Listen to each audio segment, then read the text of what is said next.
Bueno, Gracias por... ¿cómo? Gracias. No, no, por favor. Bueno, para compartirles un poco, soy neumonólogo, soy deportólogo, terminé la jefatura de residencia hace poco, se me prolongó unos 4 meses más.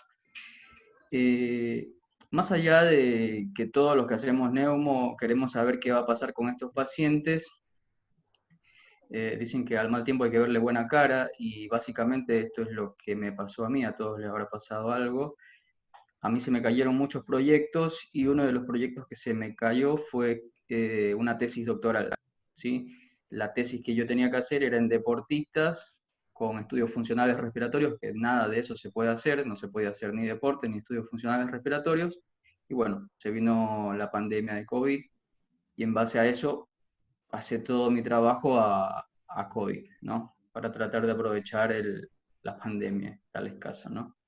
Y al mismo tiempo ver qué nos iba a ir dejando esto como neumonólogo, pues no sabemos, hay muchas cosas que todavía no sabemos. Bueno, y es así que primero surgen las unidades de cuidados posagudo de pacientes que tuvieron COVID, que eso es lo que se implementó en algunos hospitales de la ciudad, entre uno de esos el Hospital Fernández. Eh, Esto ya hay varios hospitales en el mundo que hacen esto y los primeros hospitales fueron en Italia, ¿no? Siempre encabezado por muchos especialistas, de acuerdo a las secuelas que puede llegar a dejar el COVID. Como sabemos, el órgano principal afectado es el pulmón, entonces hay neumonólogos, hay nefrólogos, hay kinesiólogos por toda la rehabilitación cardiorrespiratoria que hay que hacer en estos pacientes, hay neurólogos. Y bueno, en estos países, como que la cabeza de estas unidades son los geriatras, ¿sí? Porque son muchos pacientes de edad mayor los que han quedado con varias secuelas.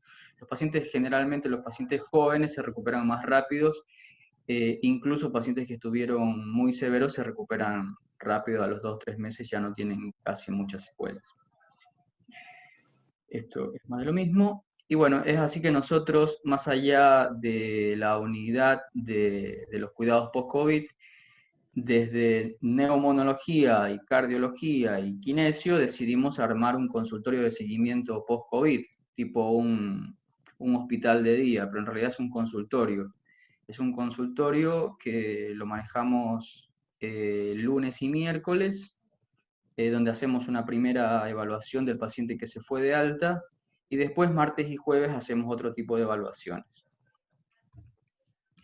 El objetivo, bueno, básicamente es el mismo objetivo que se plantearon, que nos planteamos todos en realidad, no solamente neumonólogos, sino clínicos, kinesiólogos, neurólogos, todos los que tienen algo que ver con las secuelas que dejan el COVID se plantean lo mismo, ¿sí? Pacientes que sobrevivieron, hay que otorgarles una atención especializada con la finalidad de hacer un seguimiento oportuno, identificar secuelas y muchas veces estas secuelas, si son diagnosticadas a tiempo, ver qué tratamiento se les puede otorgar. Por eso estas se tratan de buscar a mediano plazo, a corto plazo y a largo plazo, ¿no? Al momento no hay datos concluyentes de cuáles son las secuelas respiratorias a largo plazo para el COVID-19. Se sabe que hay pacientes y se cree que van a quedar con fibrosis pulmonar. Hay muchos pacientes que quedan con mucha fatiga muscular y mucha debilidad muscular, que por lo general esta es una parte que se recupera. Desde Neumo nosotros creemos que va a haber muchos pacientes que va a quedar con fibrosis pulmonar, con algún tipo de engrosamiento intersticial en el pulmón, pero todavía no tenemos datos concluyentes. Te paso Lo que sabemos son datos de las epidemias previas, ¿sí? Tenemos la epidemia del SARS, que producía un daño pulmonar agudo, al igual que el COVID. Lo que se sabe es que las características radiológicas de estos pacientes, un tercio de los pacientes quedaron con algún tipo de fibrosis, ya sea solamente engrosamiento intersticial o tipo panalización, como tiene la fibrosis pulmonar idiopática y que tiene un mal pronóstico. Sabemos que tanto el SARS como el MERS tiene mucho que ver con la edad, a mayor edad, mayor secuela, y el género masculino es un género que predomina en cuanto a las secuelas, ¿sí? El MERS, las anomalías radiológicas son similares a la del SARS, pero probablemente son más frecuentes las secuelas. Y en cuanto al SARS-CoV-2, uno cree que las secuelas tienen que ver con lo que producen en la forma aguda, ¿no? Producen un síndrome de distrés respiratorio que no es más que daño alveolar. Este daño alveolar puede curar sin dejar secuela, pero puede curar dejando fibrosis. Y después algo que se ha hablado mucho, que incluso se vio en el aumento de la utilización de tromboprofilaxis, como enoxaparina, heparina, es que esta es una enfermedad muy protrombótica. Entonces produce microtrombos pulmonares y no solamente pulmonares, sino en otros órganos. Entonces, a raíz de estos microtrombos, algo que a nosotros empezamos a comentar es que nos podía dejar embolias pulmonares crónicas y a la larga una de las complicaciones que podemos llegar a tener es hipertensión pulmonar, ¿no? Del grupo 4, que es la que se asocia a enfermedad embólica pulmonar. Entonces, bueno, partiendo de las cosas agudas, secuelas parenquimatosas pulmonares y secuelas vasculares pulmonares es las que estamos buscando, ¿no? Para saber cómo hacer el seguimiento, bueno, esto yo acá lo traigo de la CEPAR. Primero uno tiene que saber qué tipo de cuadro tuvo el paciente, ya que dependiendo del tipo de cuadro que haya cursado el paciente, uno puede dividir el tipo de seguimiento, ¿sí? Entonces sabemos que puede el paciente cursar con una infección de vías respiratorias altas, como una gripe común, sin compromiso del parénquima pulmonar, es decir, sin neumonía. Después tenemos los pacientes que cursan con neumonías, que pueden ser leves, moderadas o severas. Leve, el paciente que tiene una neumonía que no requiere internación. Eso a grandes rasgos, ¿no? Moderado, un paciente que necesita oxígeno, que necesita internación, pero que la FiO2 es menos del 40%, y grave, un paciente que necesita una FiO2 más del 40%. Incluso pacientes que no requieran ventilación mecánica. Si requiere ventilación mecánica, ya es grave, pero hay pacientes que no requieren ventilación mecánica y por las comorbilidades o por los requerimientos de oxígeno, ya de por sí también es grave. Y después están las otras complicaciones como el tromboembolismo pulmonar, el daño alveolar difuso, los engrosamientos pleurales, atelectasias, neumotoras y neumomediastino. En cuanto a las neumonías, partiendo de lo que encontramos en la parte aguda, es que surge todo esto de que va a quedar fibrosis en el pulmón. Lo que ya sabemos son todas las tomografías que ya nos acostumbramos a ver, que son estas tomografías con virus esmerilado, con engrosamiento intersticial o reticulación, que sería el famoso crazy paving. Después tenemos pacientes que cursan con virus esmerilado aislado, que por lo general es subpleural, es decir, es en las periféricas del pulmón. Después están los pacientes que hacen además consolidación y toda una combinación de virus esmerilado e intersticio. Puede cursar con una consolidación aislada, neumonía organizada, es otro patrón típico, y después está la enfermedad vascular pulmonar, ¿no? Entonces, partiendo de todos estos patrones tomográficos que vemos en estos pacientes, es que surge toda la teoría de que estos pacientes hay que seguirlos porque este engrosamiento, este intersticio, este virus esmerilado, puede desencadenar toda una cascada de curación ineficiente o una curación alterada que puede llegar a terminar en fibrosis. Y es tanto así que ya hay estudios que demuestran que los factores implicados en los cambios fibróticos después del alta hospitalaria son factores que son similares a los que están alterados en la fibrosis pulmonar idiopática, como son el incremento del factor de necrosis tumoral alfa, el aumento de la angiotensina 2 por disminución de la ECA y aumento de los factores de crecimiento de transformación beta y factores de crecimiento plaquetario. Todos estos factores son factores comunes que también lo tienen alterado pacientes que tienen fibrosis pulmonar idiopática. La gran diferencia radica en que la fibrosis pulmonar idiopática se desencadena esto, pero no hay un componente inflamatorio acompañante, cosa que sí hay en la enfermedad viral por SARS-CoV-2. ¿Sí? Que por lo tanto uno creería que estos pacientes hacen este inicio, este daño, este incremento de estos factores fibróticos, pero como predomina el factor inflamatorio, es probable que estos pacientes curen y no quede tanto daño, ¿no? Pero bueno, esto tiene que ser demostrado, tiene que ser estudiado. Entonces, Siguiendo estas guías y estos consensos, entonces los pacientes que tienen solamente infección de las vías respiratorias altas, uno puede seguirlos con una radiografía a los 2 o 3 meses después del alta.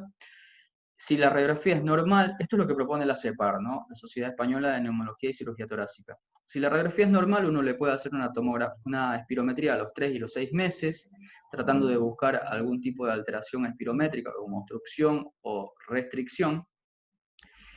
Y si la radiografía es patológica, ellos sugieren en ese momento hacer un angiotac, un estudio funcional respiratorio completo que incluye una DLCO, ecocardiograma y test de marcha de 6 minutos.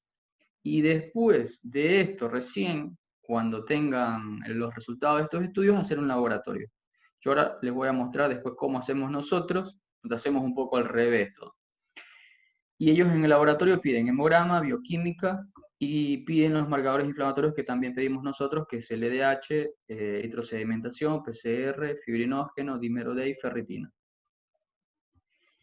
Ahora, si el paciente cursó con neumonía ya sea leve, moderada o severa, si es leve moderada, ellos igual empiezan con una radiografía que es entre el segundo y el tercer mes.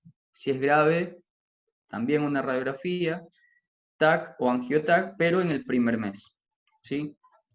Y después, según las alteraciones que vayan encontrando, van haciendo espirometría, ya sea 3 o 6 meses, igual para el paciente grave, ¿no? Pero bueno, este cuadro es más que nada explicativo para ver qué es lo que ellos sugieren. Y ahora yo les quiero mostrar lo que nosotros hacemos, ¿sí? Eh, hay que, hay que entender que tal vez nosotros tenemos personal limitado, muchas veces no tenemos todos los recursos que quisiéramos, tampoco es que tenemos una forma de comunicar a los pacientes rápidamente, esto es a pulso, nos toca llamarlos, citarlos, a veces llegan, a veces no vienen, después ellos tienen que ir, sacar el turno, venir temprano, entonces a veces es medio complejo. Entonces nosotros lo que hicimos fue lo siguiente, este es el esquema que nosotros hacemos. Los pacientes, independientemente de dónde vengan, si estuvieron en terapia intensiva, si estuvieron en sala clínica o estuvieron en una sala de ventilación mecánica no invasiva, posterior al alta estos pacientes se los cita, ¿sí? Se los cita más o menos a las 2 semanas, ¿sí? Se los cita a las 2 semanas al consultorio de neumonología. ¿Por qué a las 2 semanas y no a los 2, a los 3 meses? Bueno, porque nosotros queremos que el paciente tenga adherencia, ¿no? Si el paciente después de 2 semanas no lo citó nadie y se siente más o menos bien, probablemente ese es un paciente que se pierda. Entonces lo que nosotros tratamos es de que este paciente adhiera, que sienta que está contenido y así poderle seguir haciendo el resto de seguimientos. En esa primera consulta, nosotros hacemos una valoración clínica que básicamente le llenamos una ficha donde llenamos todo lo que tuvo, el día de la internación, el día del alta, la fecha del hisopado, qué síntomas tuvo durante la internación, su laboratorio de ingreso o alguno de los laboratorios de la internación, se le satura, se le mide la clase funcional de la disnea con la MMRC y le pedimos un laboratorio. ¿Sí? Ese laboratorio se lo pedimos a las 2 semanas y le decimos que se lo puede realizar en los próximos días cuando él desee, ¿no? Ese laboratorio incluye un hemograma completo, una bioquímica y incluye estos factores inflamatorios. Después del consultorio de neumo, este paciente va al consultorio de cardiología, ¿sí? Que ahí tenemos el soporte de la doctora Ruiz, que más adelante creo que estará dando una charla en base a las secuelas cardiológicas que ella está encontrando o que busca. Y ella les hace lo mismo, una valoración clínica y les pide un electrocardiograma en el momento y les pide un ecocardiograma para los 2 meses. Una vez que este paciente ya fue valorado, pasó por los 2 consultorios, nosotros como tenemos el sistema electrónico de revisar los laboratorios, estamos pendientes del laboratorio y lo vamos buscando, ¿sí? Nos sentamos a la tarde, buscamos laboratorio por laboratorio, paciente por paciente, vamos viendo si ya se hizo el laboratorio. Y básicamente vemos que no tenga plaquetopenia, que no tenga anemia, que el laboratorio esté más o menos bien, ¿sí? Al principio buscábamos elevación de la función renal, ya que también estos trombos podían estar localizados en el riñón. La mayoría tiene la función renal normal. Y algunas cosas que empezamos a notar es que muchos pacientes tenían el dímero D elevado después del alta, ¿no? Entonces, los pacientes que tenían el dímero D elevado después del alta, los llamamos, los citamos y les pedimos angiotac, centello y ecocardio. ¿Para qué? Para tratar de descartar que no tengan una embolia pulmonar y requieran tromboprofilaxis de alto riesgo o incluso anticoagulación. Si el dímero D es normal, estos pacientes nosotros los citamos al tercer mes con una tomografía. Al tercer mes tienen que tener una tomografía, se le hace un test de marcha de 6 minutos, una espirometría, se les mide un cuestionario de calidad de vida y se les mide una escala funcional post-COVID, ¿sí? Nosotros hasta al momento, al día de hoy, los pacientes que evaluamos estamos en esta primera parte, en los 3 meses.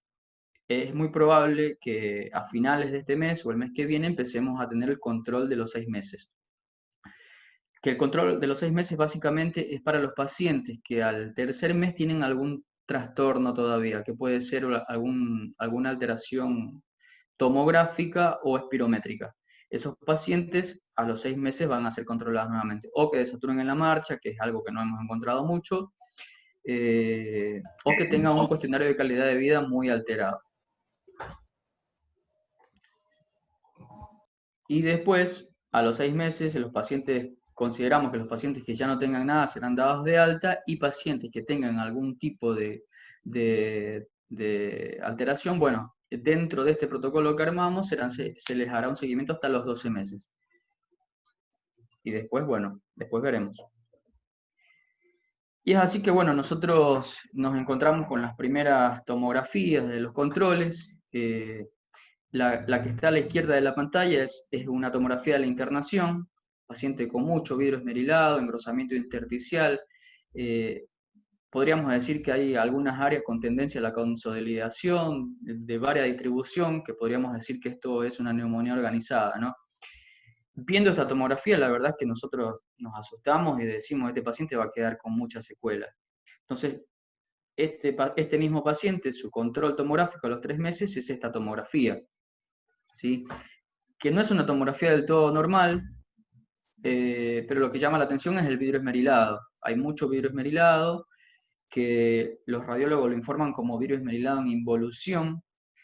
Muchos de estos pacientes tienen test de marcha normal, espirometría normal, cuestionario de calidad de vida normal, y es muy probable que este paciente, como todo este vidrio esmerilado lo que representa es inflamación todavía, nosotros creemos que a los 6 meses esto puede haber curado.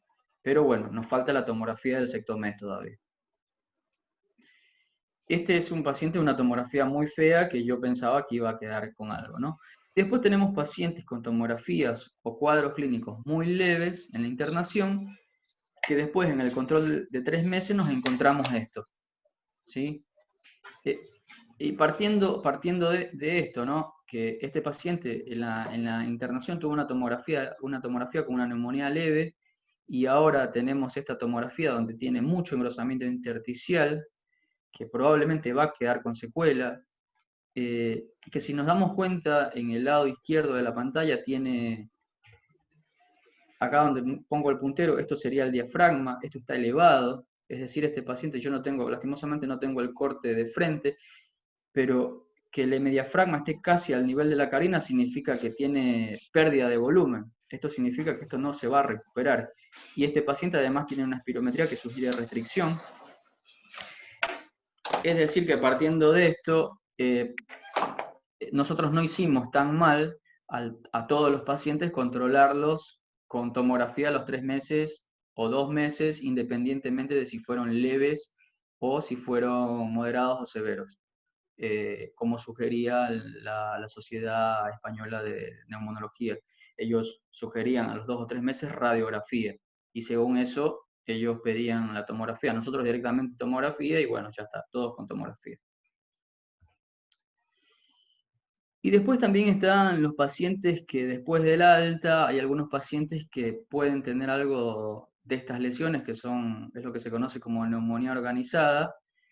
Lo que se sabe de la neumonía organizada es que es una enfermedad que por lo general se trata con corticoides y que uno tiene que dar tratamientos prolongados con corticoides, incluso hasta 6 meses de corticoides, empezando con una dosis elevada y después uno la va reduciendo paulatinamente hasta dejar una dosis mínima de corticoides. Como no sabemos cómo se puede llegar a comportar esta enfermedad, nosotros lo que estamos haciendo es que le pedimos la tomografía, encontramos neumonía organizada, le ponemos corticoides por 14 días y ahí repetimos una tomografía, que puede ser a los 14 días o al mes. Esta es la tomografía control de este paciente y lo que podemos ver es que es un pulmón casi normal, ¿sí?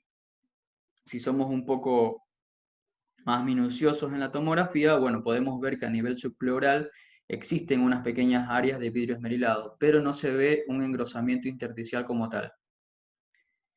Esta es una foto de la placa. Así, yo fui a conseguir el video porque en el informe me decían que tenía vidrio esmerilado y yo en la placa la verdad es que no lo veía. Si uno va a la consola a ver el video, en la consola se puede ver que sí, es verdad, hay áreas de vidrio esmerilado, ¿no? Todo esto blanco que se ve en el pulmón, bueno, son áreas de vidrio esmerilado, pero son áreas de vidrio esmerilado involutivo. Ahora con este paciente, probablemente dentro de un mes yo tenga que hacer una nueva tomografía o radiografía, o no sé, porque como les dije en su inicio, la neumonía organizada es una patología que muchas veces hay que dar tratamiento con corticoides por un tiempo prolongado. Pero bueno, eso está en veremos.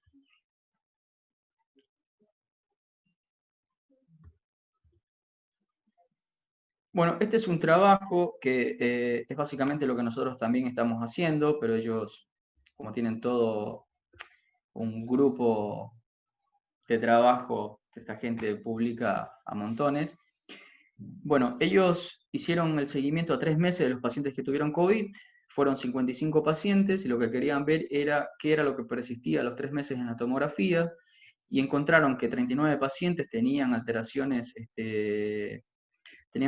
tomográficas, lo que predominó fue el engrosamiento intersticial, un 27%, vidrio esmerilado 7%, a diferencia nuestra, nosotros está predominando el vidrio esmerilado, y crazy paving un 5%. Nosotros tenemos, después al final les muestro un poco de los datos que tenemos, pero nosotros tenemos predominio de vidrio esmerilado, luego viene el crazy paving y quizás después tenemos engrosamiento intersticial solo.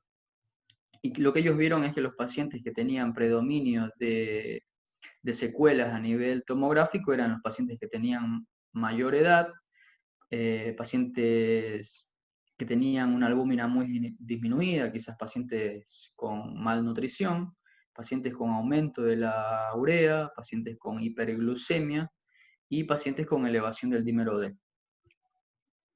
Después ellos también encontraron alteraciones a nivel de la función respiratoria. No dicen qué tipo de alteración, pero tenían alteración en la capacidad pulmonar total, alteración en el volumen expiratorio forzado, la capacidad vital forzada, y en la DLCO un 16% de estos pacientes tenía disminución de la DLCO. Nosotros lastimosamente no tenemos al momento pletismógrafo, el pletismógrafo se nos rompió hace un tiempo, pero hubiera sido un dato importante saber cuántos de estos pacientes tenían disminuida la DLCO y además también hubiera sido lindo poder hacerlo porque es una forma de seguimiento de hacerle a los pacientes, ¿sí? Muchos pacientes pueden llegar a tener una tomografía casi normal, pero pueden tener una DLCO disminuida y eso me habla de que hay algún componente intersticial que quizás no se ve en la tomografía, pero sí se manifiesta desde el punto de vista funcional. Eso es un poco en cuanto a las secuelas que buscamos a nivel respiratorio, a nivel tomográfico y a nivel espirométrico. Espirométrico pensamos que es restrictivo, ¿no? Que va a sugerir restricción a la espirometría.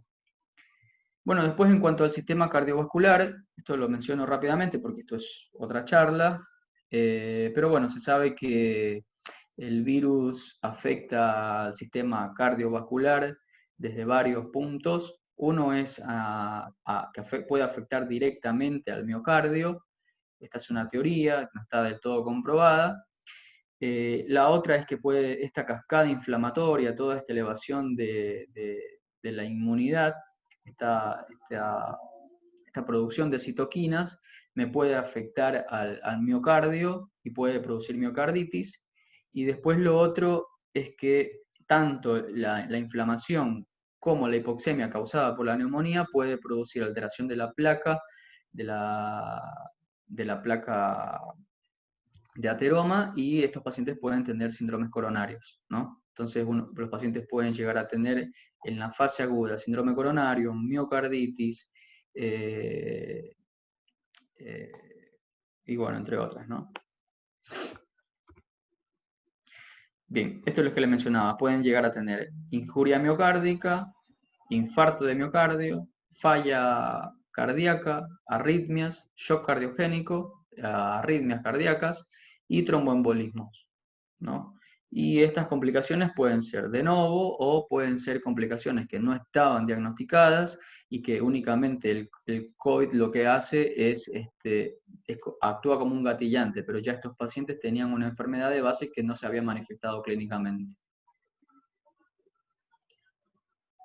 Esto es básicamente lo mismo, lo que ya les mencionaba, que las complicaciones cardiovasculares pueden ser por inmunomediadas, pueden ser por el daño directo y pueden ser causadas por la hipoxia. Y bueno, se van a manifestar con elevación de los biomarcadores, como las troponinas. Nosotros en el seguimiento, en cardiología, otro de los laboratorios que se pide es troponina hipersensible y ProBNP, además del electrocardiograma y el ecocardiograma.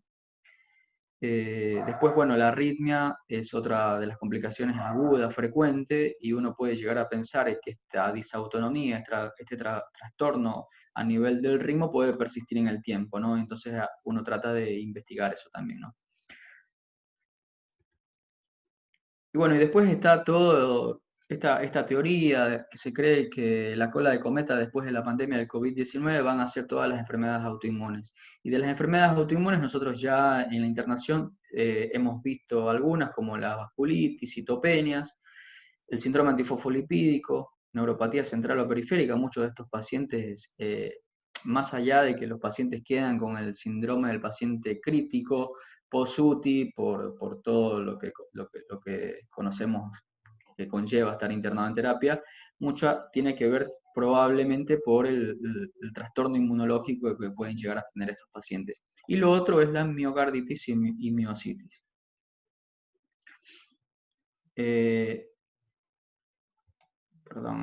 Esto de la miocarditis, al inicio nosotros era algo en lo que estábamos, nos preocupaba mucho, la miocarditis. Había salido un artículo de Roma donde habían hecho un seguimiento de 100 pacientes y habían encontrado que el 60% de esos pacientes tenían miocarditis al alta. Entonces sospechábamos que a nosotros nos iba a pasar igual, pero bueno, la realidad es que no encontramos tanto de esto. Este es un paciente de 38 años que cursó con una internación con una neumonía moderada por COVID-19.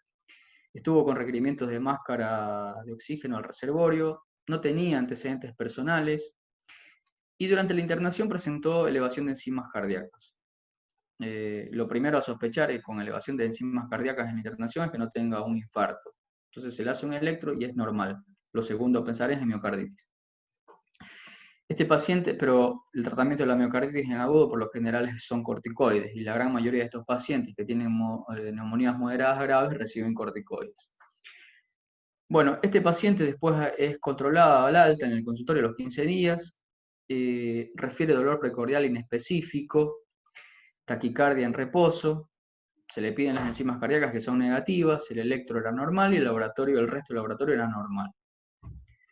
Sin embargo, nosotros estábamos ahí. Este es un paciente que yo lo vi en el consultorio, pero se lo derivé a un amigo en otro centro, ¿no? Con mucho... Quizá, no, nosotros también tenemos resonancia, pero bueno, podía pedirle la resonancia y no le iban a preguntar tanto por qué. Así que le pido una cardioresonancia y lo que podíamos ver en esta cardioresonancia es, este es el ventrículo izquierdo, ¿sí? Esto de acá son los músculos papilares y acá se veía un pequeño engrosamiento. Después en este otro corte, esto es ventrículo izquierdo, el ventrículo izquierdo cuando se contrae debería, el septum debería pegarse con la pared lateral. Y acá, como podemos ver, queda un pequeño espacio. Y a nivel lateral se ve como la pared media desenfocada. Eso es que el gadolinio está captando ahí. Y esto de acá es lo mismo, ventrículo izquierdo, y aquí esta área que se ve diferente al resto de la pared, como si tuviera ahí un pequeño acceso, una colapsión, es el atrapamiento del gadolinio. Y bueno, esto se informa como una miocarditis. Esto lo informan como un realce tardío del gadolinio en el patrón subepicárdico, sin alteraciones a nivel coronarios. Y bueno, dicen que tiene signos asociados a edema de miocardio, hallazgos compatibles con miocarditis. Este paciente después anduvo bien, no tuvo ninguna complicaciones asociadas a la misma. Y la realidad es que nosotros hemos tenido muy pocos pacientes a los cuales hayamos tenido que pedirle una cardioresonancia. Los criterios que nosotros utilizamos para pedirle cardioresonancia a los pacientes es que tengan, además de los signos clínicos como taquicardia en reposo, dolor precordial, que tengan alguna alteración en el electrocardiograma o que tengan alguna alteración en el ecocardiograma y alguna elevación o que estén limítrofes las enzimas cardíacas, ¿sí? En el ecocardiograma lo que se busca es la pérdida de la geometría ventricular, el aumento del volumen telediastólico, puede ser disminución de la FEI, aún no se sabe un punto de corte para la FEI en pacientes que tuvieron COVID. Puede haber dilatación del ventrículo izquierdo, más de 45 en las mujeres y más de 55 en los hombres, y algunos trastornos segmentarios de contracción, ¿sí? Eso es lo que se busca en el ecocardiograma para pedir una cardioresonancia. Bueno, después tenemos las secuelas pulmonares vasculares tras el daño inducido por el SARS-CoV-2. Como sabemos, hay un incremento de la procoagulidad vascular asociada a COVID, lo cual a su vez produce diferentes cascadas celulares inducidas tras la inoculación vírica celular, y esto a su vez produce proliferación del endotelio vascular, ¿sí? Eso hace que hay muchos pacientes que tengan riesgo elevado de trombosis. Tanto así que se estandarizó que hasta un cierto nivel de punto de corte de dímero D a estos pacientes se los anticoagula, ¿sí? Y es probable que muchos de los pacientes que puedan llegar a tener muerte súbita en la internación, cosa que no nos pasó a nosotros, muchas veces hayan sido eventos trombóticos o tromboembólicos pulmonares masivos.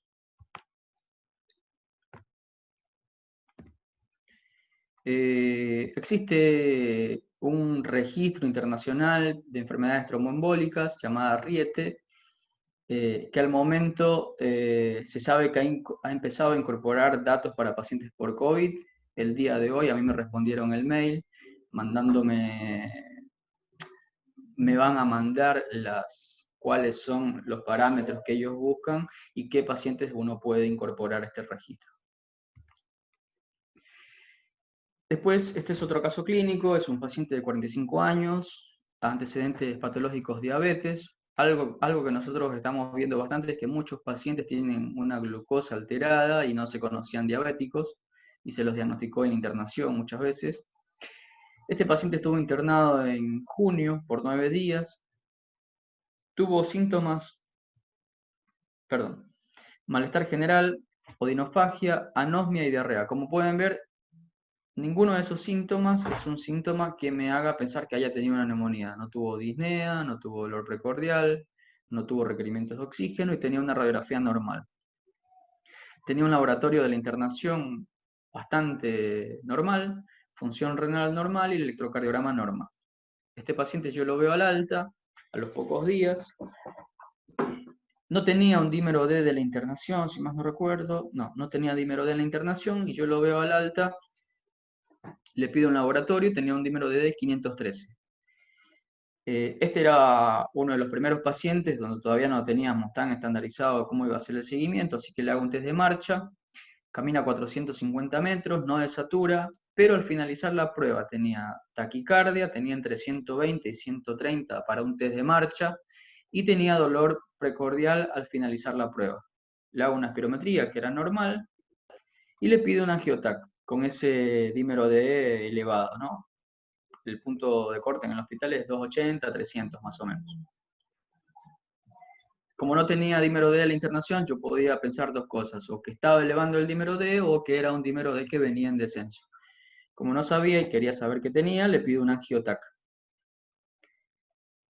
El angiotac, como podemos ver, el parénquima pulmonar es normal. Tiene ahí un puntillado micronodular que la verdad es inespecífico. Y a nivel mediastínico, el contraste podemos ver que se ve la arteria pulmonar con un buen llenado del contraste, que esto excluye que tenga tromboembolismo, ¿no? Entonces le pido un centello de ventilación-perfusión. El estudio que uno debería o todos quisiéramos tener para hacer el seguimiento de estos pacientes es una tomografía con mapa de yodo, que es la combinación, a grosso modo, de un centello BQ más un angiotomo, ¿no? Pero como no lo tenemos, pedimos las cosas por separado. Entonces le pido el centello.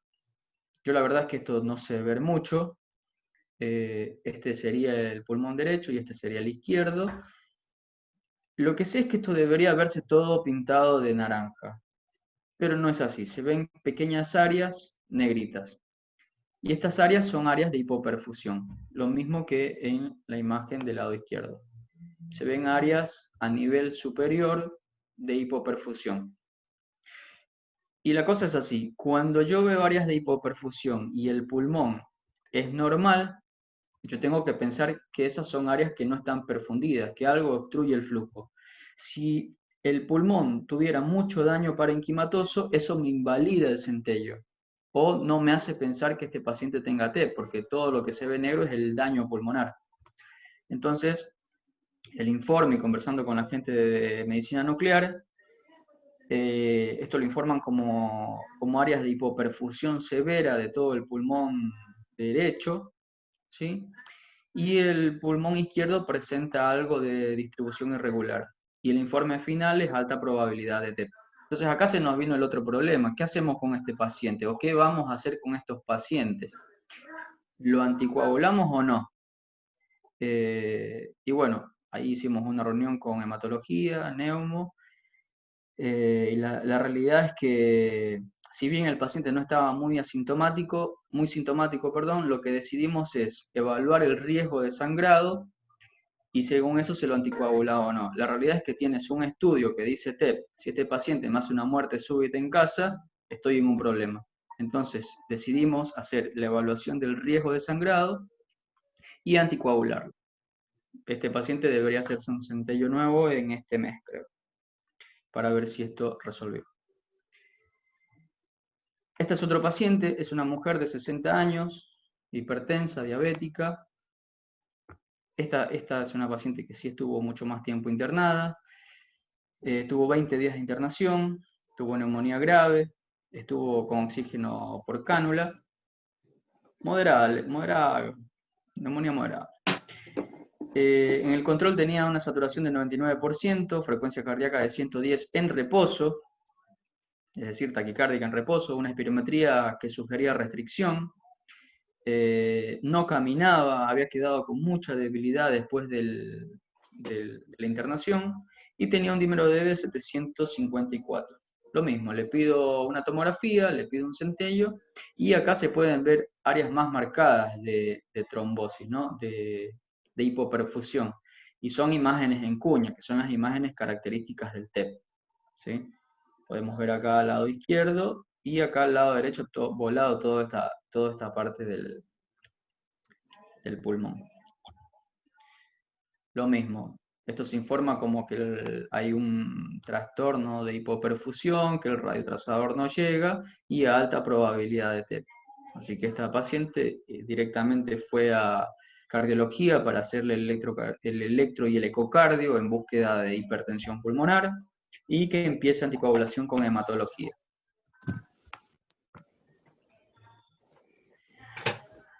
Bueno, este es algo de los resultados de Centello que tengo hasta el momento. A mí me hubiera gustado pedirle Centello a todos los pacientes, pero no podemos utilizar indiscriminadamente los estudios, todos tienen un costo. Así que la realidad es que únicamente le pido Centello a los pacientes que tienen un dímero D por encima de 500, eh, o que tengan algún signo clínico que me haga sospechar que tenga áreas de microtrombosis, o que tenga que probablemente darle dosis de anticoagulación o tromboprofilaxis. Al momento se han realizado 14 centellos, de los cuales 8 tienen alta probabilidad de TEP, 2 tienen reperfusión, perdón, tienen TEP con reperfusión. Y después 4 son centellos normales, es decir, que el dolor, la taquicardia, no está asociada a ningún tipo de evento embólico, ¿sí?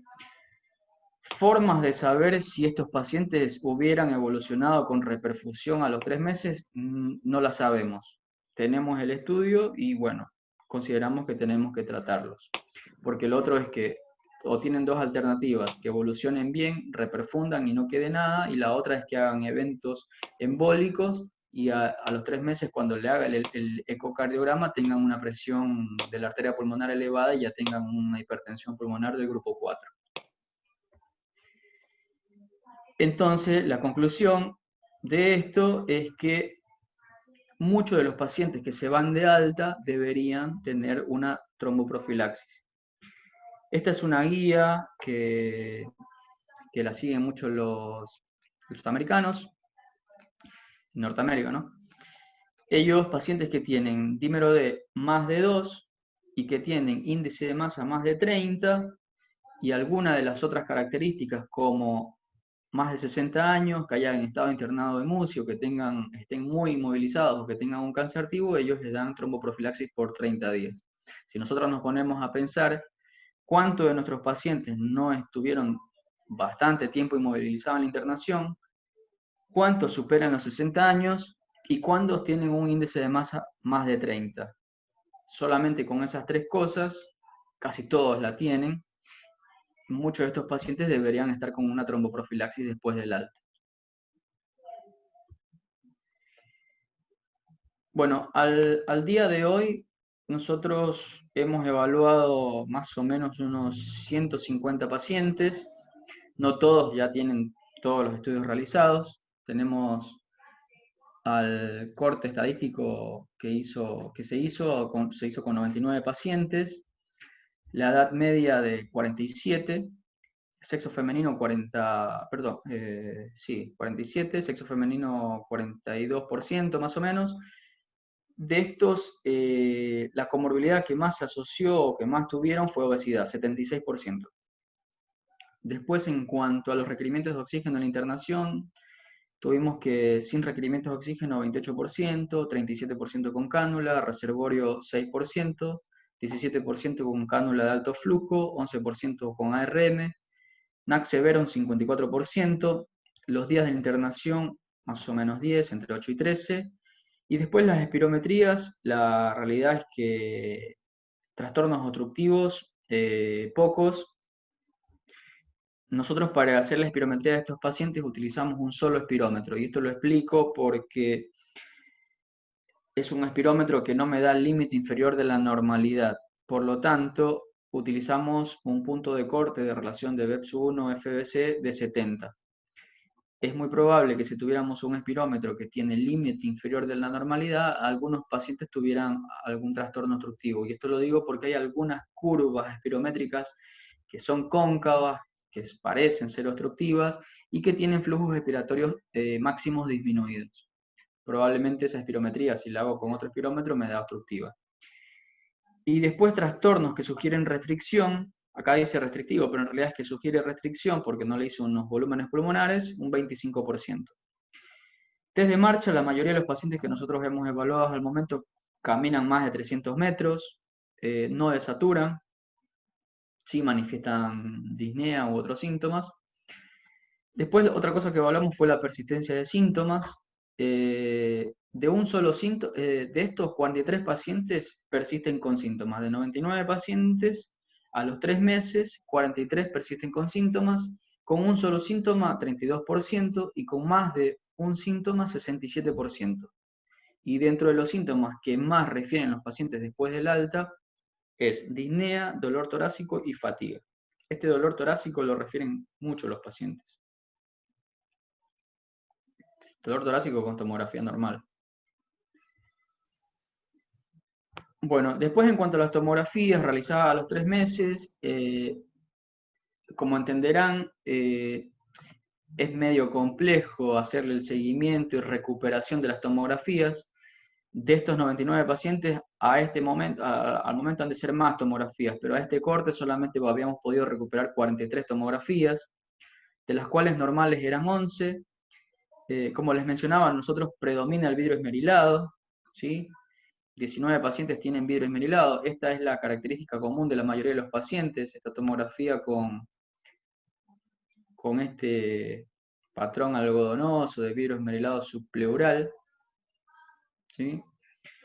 Después, el siguiente patrón que predomina es vidrio esmerilado más engrosamiento intersticial, que es esto, el famoso crazy paving, y que en realidad creemos que estos pacientes son los que van a tener algún tipo de secuela a los 6 meses o quizás a largo plazo. No sabemos si esto va a evolucionar a formación de fibrosis como tal, tipo la fibrosis pulmonar idiopática, que es una fibrosis evolutiva y que tiene mal pronóstico. Creemos que esto todo está asociado a todavía algo de inflamación que va a recuperar. Y después tenemos los pacientes que suelen quedar con esto, que es la neumonía organizada. La realidad es que a los 3 meses neumonía organizada hemos encontrado pocos pacientes, probablemente porque le dimos ese lapso de tiempo de 2 a 3 meses para realizar la primera tomografía y en ese lapso el pulmón sanó. Aquí lo que quedó es esto de vidrio esmerilado con engrosamiento intersticial. Después encontramos un paciente que tenía un nódulo pulmonar, paciente no tabaquista y no con diagnóstico de POC previo.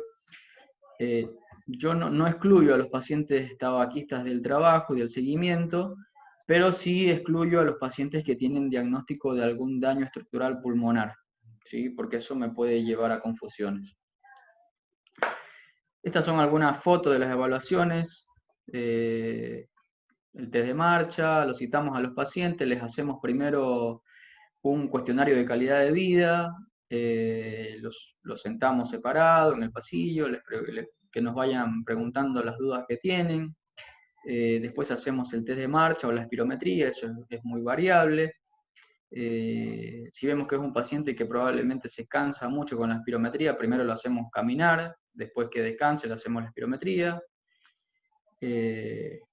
Acá se está haciendo un test de la silla, un sit on stand, ¿sí? Esto básicamente se lo hacemos únicamente a los pacientes que tienen este test durante la internación, previo al alta.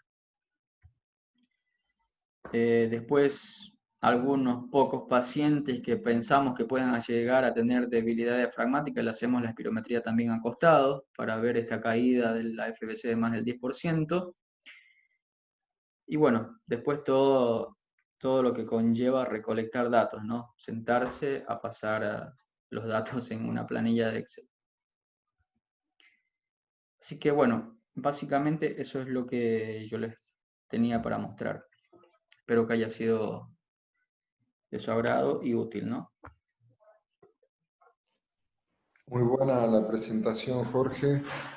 Te agradezco mucho. Esto es para dar un buen pantallazo de todo lo que se está viendo en el paciente secuelar. Si vos tenés un ratito y nos podés esperar, hacemos otra presentación ahora y después al final hacemos un ping-pong de preguntas. ¿Te parece? Sí, no hay problema.